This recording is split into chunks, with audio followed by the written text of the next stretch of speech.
ইতিহাস গড়ে এশিয়ান কাপে জায়গা করে নিয়েছে বাংলার বাঘিনীরা। মঙ্গলবার সিডনি টাউনে অনুষ্ঠিত হয়ে গেল টুর্নামেন্টের ড্র, যেখানে সব দলের কোচ ও অধিনায়ককে আমন্ত্রণ জানানো হলেও বাংলাদেশের পক্ষ থেকে পাঠানো হয়নি কাউকেই।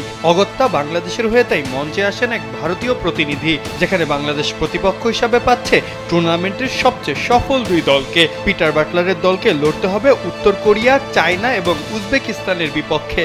যদিও পরের রাউন্ডে যাওয়ার সুবর্ণ সুযোগ থাকছে বাংলাদেশের জন্য।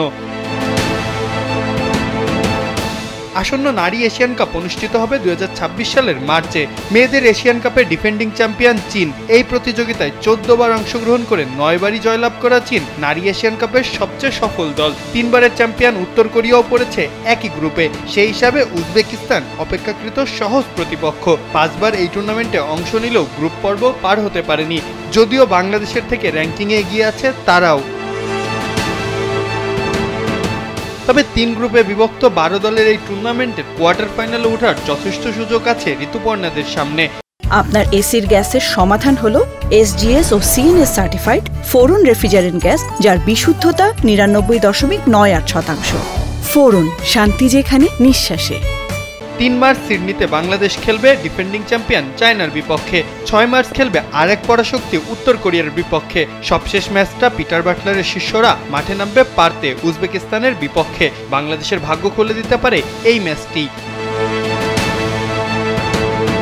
টুর্নামেন্টের 3 গ্রুপের শীর্ষ 2 দল করে মোট 6 দল সরাসরি চলে যাবে কোয়ার্টার ফাইনালে। আর 3 গ্রুপের মধ্যে তৃতীয় হওয়া 3টি দলের মধ্যে 2টি দল যুক্ত হবে তাদের সাথে নেক্সট রাউন্ডে।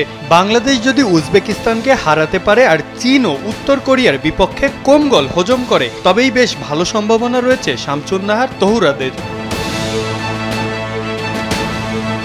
এশিয়ান কাপের বাছাই পর্বে রীতিমতো উড়েছে বাংলাদেশ। 3 ম্যাচে করেছিল 16 গোল, হজম করেছিল মাত্র 1টি। শক্তিশালী মায়ানমারকে হারিয়েই উঠে এসেছিল এশিয়ান কাপের মূল পর্বে। মার্চে শুরু হয় এশিয়ান কাপেও কি সেই চমক দেখাতে পারবে ঋতুপর্ণারা? লাল সবুজের পতাকা কি বিজয় নিশান উড়াতে পারবে অস্ট্রেলিয়াতেও? আগ্রহ ক্রমশ বেড়েই চলেছে বাংলাদেশি ভক্তদের মনে। মাহফুজা আহমেদ, কালবেলা।